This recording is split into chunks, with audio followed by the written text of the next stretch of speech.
Hi friends, ఓం సాయిరామ్. బాబాగారి ఆశీస్సులు అందరిపైన ఉండాలని మనస్ఫూర్తిగా కోరుకుంటున్నాను. అందరూ కూడా సుఖంగా, సంతోషంగా, ఆరోగ్యంగా ఉండాలని, బాబాగారి ఆశీస్సులు అందరిపైన ఉండాలని చెప్పేసి మనస్ఫూర్తిగా కోరుకుంటూ, ఇక ఈరోజు వీడియోలో బాబాగారు ఏం చెప్పబోతున్నారు అంటే, తల్లి ఎన్ని అడ్డంకులు వచ్చినా ఈ ఒక్కటి వదులుకోకు. చూసిన క్షణమే ఈరోజు మహాలక్ష్మిని పట్టుకోమ్మ, పట్టిందల్లా కూడా బంగారం అవుతుంది అని చెప్పి ఈరోజు బాబాగారు చాలా అద్భుతమైనటువంటి సందేశాన్ని మన కోసం అందిస్తున్నారండి. బాబాగారు ఏం చెప్పినా కూడా మన జీవితంలో సంతోషాలను నింపడానికే ఈ సందేశాలను పంపుతూ ఉంటారు. ఈరోజు నీ జీవితంలోనే ఎన్ని అడ్డంకులు వచ్చినా సరే ఈ ఒక్కటి మాత్రం వదులుకోకు అని చెప్తున్నారు. చూసిన క్షణమే ఈరోజే మంగళవారం నాడు మహాలక్ష్మి తల్లి పట్టుకోండి, జీవితంలో పట్టిందల్లా బంగారం అవుతుంది. కాబట్టి బాబాగారు ఈ సందేశాన్ని ఒక చిన్న కథ రూపంలో చెప్పాలి అనుకుంటున్నారు. మరి ఆ కథ ఏమిటో ఇప్పుడు విని తెలుసుకుందాం. పూర్వం ధర్మయ్య అనే ఒక మహారాజు ఉండేవాడు. ఆయన చాలా ధర్మాత్ముడు. ప్రజల కోసం ఎన్నో సేవలు చేసేవాడు, ఎన్నో దాన ధర్మాలు చేసేవాడు. అతడు ఎంత ధర్మాత్ముడు అంటే, ఆ నగరంలోని ఎవరైనా సరే చిన్న చిన్న వ్యాపారాలు చేసుకోవడానికి వచ్చి వారి వస్తువులు ఒకవేళ సాయంత్రం వరకు అమ్ముడు కాకపోతే వాటిని మహారాజే స్వయంగా వాటి వద్ద నుండి ఆ మిగిలిన వస్తువులు కొనుక్కునేవాడు. తన రాజ్యంలో నుంచి ఎవరిని కొట్టి చేతులతో పంపేవాడు కాదు. సాయంత్రం కాగానే సైనికులు అంగడిలోకి వెళ్ళి ఎవరి వస్తువులు మిగిలిన వాటిని తీసుకొని దానికి విలువైన ధనం వాళ్ళకిచ్చేవాడు. ఇలా మహారాజు గొప్పతనం 4 వైపులా వ్యాపించింది. అన్ని లోకాలలోని అతడి గురించి గొప్పగా చెప్పుకుంటున్నారు.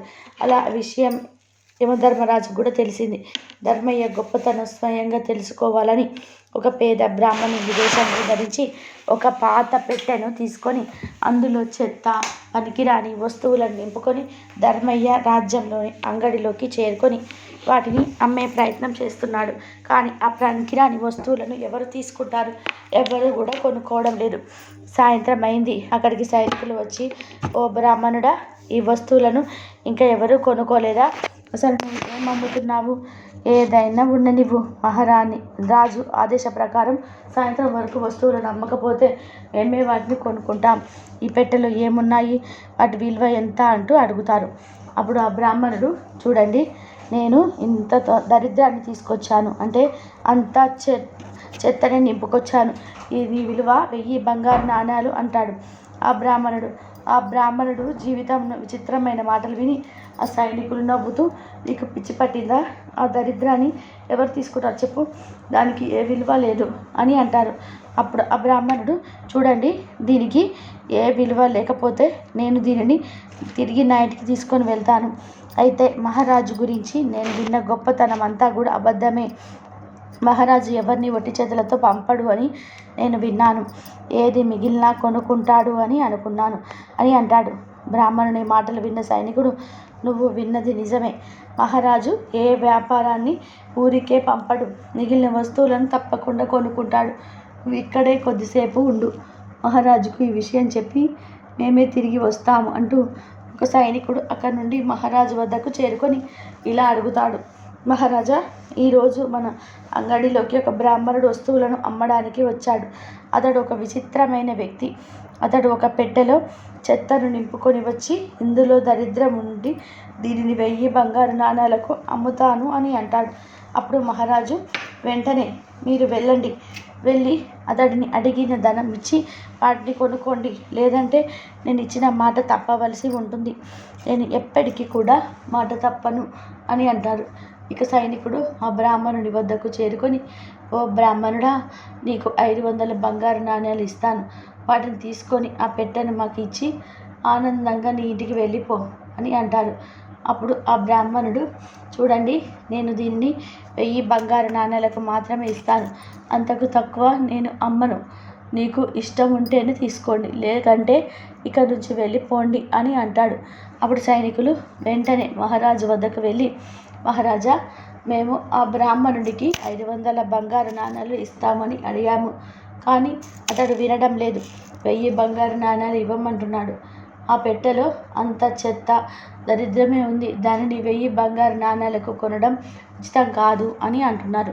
అప్పుడు ఆ మహారాజు, చూడండి, ఇది నా సత్యానికి ధర్మానికి సంబంధించిన విషయం. నేను ఎవరిని నా రాజ్యంలో నుంచి ఉట్టి చేతులతో పంపలేను. నేను సత్యాన్ని ఎప్పుడు విడవను. నా ప్రాణం పోయినా సరే మీరు వెళ్ళి అతడికి 1000 బంగారు నాణాలను ఇచ్చి ఆ వస్తువులను తీసుకురండి అని ఆదేశిస్తాడు. వెంటనే సైనికుడు ఆ బ్రాహ్మణుని వద్దకు చేరుకొని అతడికి 1000 బంగారు నాణాలు ఇచ్చి దరిద్రంతో నిండిన పెట్టెను తీసుకొని మహారాజు వద్దకు చేరుకుంటారు. ఆ బ్రాహ్మణుడు బంగారు నాణాలను తీసుకొని ఆ రాజ్యంలో నుంచి వెళ్ళిపోతాడు. అప్పుడు మహారాజు ఆ పెట్టెను రాజమందిరంలోనే ఉంచుకొని ఆదేశిస్తాడు. మహారాజు రాజమందిరంలో నుండి చల్లగాలికి అటు ఇటు తిరుగుతూ ఉన్న సమయంలో, అదే సమయంలో ఆ రాజమందిరంలో నుండి అత్యంత సుందరమైన ఒక స్త్రీ బయటకు వస్తూ కనిపిస్తుంది. ఆమె నానా రకాల ఆభరణాలు ధరించింది. అప్పుడు మహారాజు ఆమెను చూసి ఆశ్చర్యపోతూ, దేవి, మీరు ఎవరు? ఇంత రాత్రి సమయంలో ఇక్కడ ఏం చేస్తున్నారు? ఎక్కడి నుండి వస్తున్నారు? ఎటు వెళ్తున్నారు అని అడుగుతాడు. మహారాజు మాటలు విన్న ఆ దేవి, మహారాజా, నేను లక్ష్మీదేవిని. మీరు చాలా సత్యవంతులు, ధర్మాత్ములు. అందుకే నేను ఇన్ని రోజులు మీ రాజమందిరంలోని నివాసం ఉన్నాము. కానీ ఈరోజు మీ రాజమందిరంలోకి దరిద్రం వచ్చింది. ఎక్కడైతే దరిద్రం ఉంటుందో నేను అక్కడ ఉండలేను. ఈరోజు ఒక పెట్టెలో దరిద్రం వచ్చింది, అందుకే నేను ఇక్కడ నుండి వెళ్ళిపోతున్నాను అని అంటుంది. అప్పుడు ఆ మహారాజు, దేవి, ఈ ఇష్టం, నేను సత్యానికి కట్టుబడి ఉంటున్నాను. నేను ఇచ్చిన ప్రాణం పోయినా సరే విడిచిపెట్టను. అలాగే ఆ పెట్టెను కూడా నేను బయట పెట్టను. అలా చేస్తే నా మాట పోతుంది. అందుకే నేను ఆ పెట్టెను కొనుక్కున్నాను. ఇక నన్ను మీరు క్షమించండి అని అంటాడు. ఇక లక్ష్మీదేవి రాజమందిరంలో నుండి బయటకు వెళ్ళిపోతుంది. ఇక అదే సమయంలో ఒక సుందరమైన పురుషుడు రాజమందిరంలో నుండి బయటికి రావడం కనిపిస్తుంది. అప్పుడు మహారాజు, మీరెవరు అని అడుగుతాడు. ఎలా వచ్చారు, ఎటు వెళ్తున్నారు అని అడుగుతాడు. అప్పుడు ఆ వ్యక్తి, నా పేరు దానం. మీరు సత్యవంతులు, ధర్మాత్ములు, ఎల్లప్పుడూ ధర్మాన్ని నమ్ముకున్నారు. అందుకే నేను ఇన్ని రోజులు మీ రాజమందిరంలోనే నివాసం ఉంటున్నాను. కానీ ఇప్పుడు లక్ష్మీదేవి ఇక్కడి నుండి వెళ్ళిపోయింది. ఇక లక్ష్మీదేవి లేనప్పుడు మీరు దానం ఎలా చేస్తారు? ఇప్పుడు మీ వద్ద ధనం లేదు, అందుకే నేను మిమ్మల్ని విడిచి వెళ్ళిపోతున్నాను అని అంటాడు. అప్పుడు మహారాజు, సరే దేవా, మీ ఇష్టం, మీరు వెళ్ళవచ్చు. నేను మాత్రం ఇచ్చిన మాటను తప్పను అని అంటాడు. ఇక దానం కూడా మహారాజుని విడిచి వెళ్ళిపోతుంది. ఆ కొద్దిసేపటికి మరో సుందరమైన పురుషుడు బయటికి వస్తూ కనిపిస్తాడు. అప్పుడు మహారాజు, మీరెవరు, ఎటు వెళ్తున్నారు అని అడుగుతాడు. మహారాజా, నేను పుణ్యాన్ని ప్రసాదించే ఈ యజ్ఞాన్ని, మీరు దాన ధర్మాలు చేసేవారు, అందుకే నేను మీ రాజ్యంలో నివాసం ఉంటున్నాను. కానీ ఇప్పుడు లక్ష్మీదేవి, దానం రెండూ కూడా మిమ్మల్ని విడిచిపోయాయి. అందుకే నేను కూడా వెళ్ళిపోతున్నాను. ఎందుకంటే ఆ రెండూ లేకుండా నువ్వు యజ్ఞాలు చేయలేవు, దానాలు చేయలేవు. దానం చేయకపోతే యజ్ఞం సంపూర్ణం కాదు. అందుకే నేను కూడా మిమ్మల్ని విడిచి వెళ్ళిపోతున్నాను అని అంటాడు. అప్పుడు మహారాజు, సరే, మీ ఇష్టం అంటాడు. అప్పుడు ఆ యజ్ఞం కూడా రాజుకు విడిచి వెళ్ళిపోతుంది. ఆ కొద్దిసేపటికి మరో సుందర పురుషుడు బయటకి వస్తూ కనిపిస్తాడు. అప్పుడు మహారాజు, ఎవరు మీరు, బయటకు ఎందుకు వెళ్తున్నారు అని అడుగుతాడు. అప్పుడు ఆ సుందర పురుషుడు, మహారాజా, నేను యశస్సును, మీరు చేసిన పుణ్యాల కారణంగా నేను నీ వద్ద ఎన్ని రోజులు నివాసం ఉన్నాను. కానీ ఈరోజు నీ వద్ద నుండి లక్ష్మి, దానం, యజ్ఞం వెళ్ళిపోయాయి. అవి లేకుండా నీకు యశస్సు లభించదు. అందుకే నేను కూడా నిన్ను విడిచి వెళ్ళిపోతున్నాను అని అంటాడు. ఇక మహారాజు ఆయనకు నమస్కరించి వెళ్ళిపోవచ్చు అంటూ పంపించేస్తాడు. ఆ తర్వాత ఒక అందమైన స్త్రీ రాజమందిరంలో నుండి బయటకు వస్తుంది. అప్పుడు మహారాజు, ఓ దేవి, నువ్వు ఎవరు, ఏ కారణం చేత బయటకు వెళ్తున్నావు అని అడుగుతాడు. అప్పుడు ఆ స్త్రీ, మహారాజా, నేను కీర్తిని, లక్ష్మి, దానం, యజ్ఞం, యశస్సు ఇవన్నీ నీ విడిచి వెళ్ళిపోయాయి. అవి లేకుండా మీకు కీర్తి లభించదు. నేను ఇక్కడ ఉండలేను. అందుకే నేను కూడా వెళ్ళిపోతున్నాను అని అంటుంది. ఇక మహారాజు ఆమెను కూడా పంపించేస్తాడు. తర్వాత ఒక సుందర పురుషుడు రాజమందిరం నుండి బయటకు వస్తాడు. మహారాజు అతన్ని చూసి, మహాత్మా, మీరెవరు, మీరు కూడా నన్ను విడిచి వెళ్ళిపోతున్నారా అని అంటూ దీనంగా అడుగుతాడు. అప్పుడు ఆ సుందర పురుషుడు, మహారాజా, నేను సత్యాన్ని, మీరు సత్యవంతుడని ధర్మాత్ముడైన మహారాజుని. నేను ఇన్ని రోజుల నుండి మీ వద్దనే ఉంటున్నాను. కానీ ఇప్పుడు మీ వద్ద నుండి లక్ష్మీదేవి దానం, యజ్ఞం, యశస్సు, కీర్తి అన్నీ నిన్ను విడిచి వెళ్ళిపోయాయి. అందుకే నేను కూడా వెళ్ళిపోతున్నాను అని అంటాడు. అప్పుడు ఆ మహారాజు, ఓ సత్యమా, నువ్వు కూడా నన్ను విడిచి వెళ్ళిపోతున్నావా? నేను ఎప్పుడు కూడా నిన్ను విడవలేదు. సత్యాన్ని విడవనందుకే అందరూ నన్ను విడిచి వెళ్ళిపోయారు. నేను సత్యంగా ఉండడానికి దరిద్రాన్ని కూడా ఇంట్లో ఉంచుకున్నాను. నా రాజ్యంలో ఎవరు ఆకలితో ఉండకూడదని చిన్న వ్యాపారుల వద్ద మిగిలిన వస్తువులను కొనుక్కుంటానని మాట ఇచ్చాను. ఆ మాటను నేను తప్పితే సత్యాన్ని విడిచిపెట్టినట్టే కదా. అందుకే ఇచ్చిన మాట ప్రకారం అతడికి 1000 బంగారు నాణేలను ఇచ్చి మరి నేను దరిద్రాన్ని కొనుక్కున్నాను. దాని కారణంగా ఈరోజు లక్ష్మీదేవి నా ఎన్నో ఉంచి వెళ్ళిపోయింది. ఆమె వెళ్ళిపోగానే దానం, యజ్ఞం, కీర్తి, యశస్సు అందరూ నన్ను విడిచి వెళ్ళిపోయారు. సత్యంగా ఉన్నందుకే అందరు నన్ను విడిచి వెళ్ళిపోయారు. ఇక నూతనంగా నువ్వు నన్ను వదిలి వెళ్ళిపోతే నేను బ్రతికున్నా కూడా ఏం లాభం లేదు అని అంటాడు. అప్పుడు ఆ సత్యం, మహారాజా, నువ్వు బాధపడకు. నా వల్ల అందరూ నిన్ను విడిచి వెళ్ళిపోయారు కదా.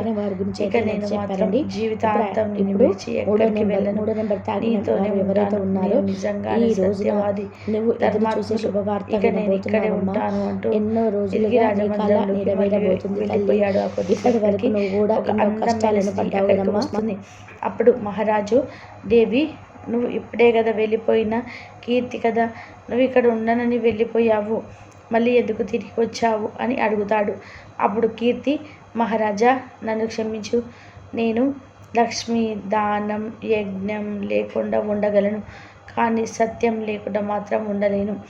సత్యం ఎక్కడుంటే అక్కడ నేను కూడా అక్కడ నివాసం ఉంటాను అని చెప్తుంది. ఆ మాటలు వినక మహారాజు ఎంతో సంతోషించి ఆమెకు స్వాగతం పలుకుతాడు. ఆమె రాజమందిరంలోకి వెళ్ళిపోతుంది. ఆ తర్వాత కొద్దిసేపటికి యశస్సును కూడా అక్కడికి చేరుకుంటాడు. అప్పుడు మహారాజు, ఓ మహాత్మా, నువ్వు యశస్సు కదా, నువ్వు నన్ను విడిచి వెళ్ళిపోయావు, ఎందుకు తిరిగి వచ్చావు అంటూ అడుగుతాడు. అప్పుడు ఆ పురుషుడు, మహారాజా, ఎంత ధనవంతుడైనా ఎంత దానాలు చేసినా సత్యం లేకుండా, యశస్సు లేకుండా లభించదు. సత్యం ఎక్కడుంటే అక్కడ మీరు కూడా ఉంటారు అంటూ ఆ తల్లి రాజమందిరంలోకి ప్రవేశిస్తాడు. ఆ తర్వాత కొద్దిసేపటికి యజ్ఞం కూడా అక్కడికి తిరిగి వస్తుంది. అప్పుడు మహారాజు, మహాత్మా, నువ్వు యజ్ఞానివి కదా, మళ్ళీ యజ్ఞం తిరిగి వచ్చావేంటి అని అడుగుతాడు. అప్పుడు యజ్ఞం, మహారాజా, ఇంత ధర్మాత్ముడైన ధనవంతుడైన సత్యం లేకుండా యజ్ఞం యొక్క ఫలితం లభించదు. మీ వద్ద సత్యం ఉంది, ఇక నేను కూడా మీతో ఉంటానంటూ యజ్ఞం కూడా వేగంగా రాజమందిరంలోకి వెళ్తుంది. ఆ కొద్దిసేపటికే దానం కూడా తిరిగి వచ్చాను. అప్పుడు మహారాజు, మహాత్మా, నువ్వు నన్ను విడిచి వెళ్ళిపోయావు కదా, మళ్ళీ ఎందుకు వచ్చావు అని అడుగుతాడు.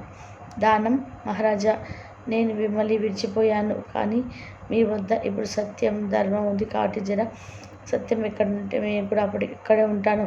సరే, మానవుడు ఎంత దరిద్రుడైనా సత్యం లేకపోతే మాత్రం దానం చేయలేడు. దానం, సత్యం ఎప్పుడు కలిసే ఉంటాయి. అందుకే మీ వద్దకు తిరిగి వచ్చాను అని అడుగుతాడు. మహారాజు చాలా సంతోషంతో స్వాగతం పలుకుతాడు. ఇక దానం కూడా రాజమందిరంలోకి వెళ్ళిపోతుంది. ఆ తర్వాత సాక్షాత్ శ్రీ మహాలక్ష్మి తిరిగి వస్తుందనుకో మహారాజు, దేవి తిరిగి వచ్చినందుకు చాలా సంతోషం, కానీ తిరిగి రావడానికి గల కారణం ఏమిటో అని అడుగుతాడు. అప్పుడు లక్ష్మీదేవి, మహారాజా, ఇదంతా కూడా సత్యాన్ని పరీక్షించడానికి జరిగింది. ఇప్పుడు నీ వద్ద దానం, యజ్ఞం, యశస్సు, అందరూ ఉన్నారు, కానీ నేను లేకపోతే వాళ్ళు ఉండలేరు. అందుకే సత్యాన్ని, ధర్మాన్ని కాపాడడానికి నేను మళ్ళీ నీ వద్దకు తిరిగి వచ్చాను అని అంటుంది. అప్పుడు మహారాజు, దేవి, మీరు తిరిగి వచ్చినందుకు చాలా సంతోషం, కానీ ఇప్పుడు నా రాజమందిరంలో దరిద్రంతో నిండిన పెట్టె ఉంది. దరిద్రం ఉన్న చోట నువ్వు ఉండవు కదా అంటూ అడుగుతాడు.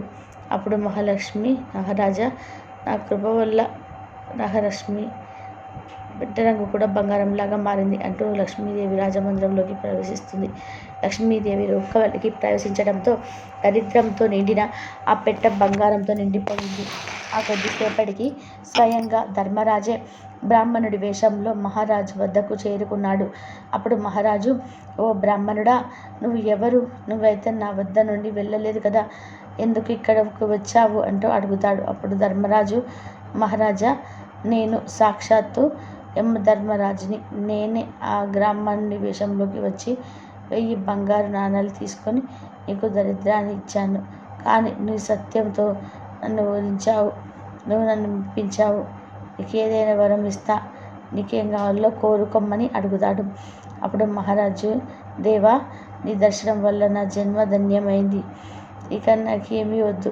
నేను జీవితాంతం సత్యం, ధర్మం తప్పకుండా ఉండేలాగా ఆశీర్వదించండి అంటూ అడుగుతాడు. అప్పుడు ధర్మరాజు అతన్ని ఆశీర్వదించి అక్కడి నుంచి వెళ్ళిపోతాడు. ఈ కథను బట్టి ఈరోజు బాబాగారు మనందరికీ అందిస్తున్న గొప్ప సందేశం, ఎన్ని అడ్డంకులు వచ్చినా సరే ఈ ఒక్క సత్యాన్ని మాత్రం ఎవరు కూడా వారి వారి జీవితాల్లో వదులుకోకూడదు. ఆ మహారాజు సత్యాన్ని, ధర్మాన్ని వీడినందుకు దానం, యజ్ఞం, కీర్తి, యశస్సు, ఆ మహాలక్ష్మి ఇలా అన్నిటిపై విజయం సాధించాడు. అందుకే మహారాజు ఎల్లప్పుడూ కూడా సత్యాన్ని, ధర్మాడకూడదు, ఎల్లప్పుడూ సత్యాన్ని పాటించాలి, ధర్మంగా బ్రతకాలి. ఎవరైతే ధర్మంగా సత్యంగా జీవిస్తూ ఉంటారో అటువంటి వారి వద్ద ఎల్లప్పుడూ ఆ మహాలక్ష్మి కొలువై నివాసం ఏర్పరచుకుంటుంది. బాబా గారు ఈరోజు మీకు చాలా గొప్ప సందేశాన్ని పంపించారండి. మరి ఈ కథ ద్వారా నచ్చిన వారందరూ కూడా రోన్ కూడా అనలేదు. ఈ వీడియోని లైక్ చేయండి, అందరికీ అందేలాగా షేర్ చేయండి. లైక్ చేస్తే ఇంకొక మంచి వీడియోతో మేము ముందుంటాను. అంతవరకు సెలవు. సర్వేజన సుఖినో భవంతు. సర్వం శ్రీ సాయినాథర్పణమస్తు. ఓం సాయిరాం. శ్రద్ధా సబూరి. అందరూ బాగుండాలి, అందరిలో మనం ఉండాలి. ఓం సాయిరాం.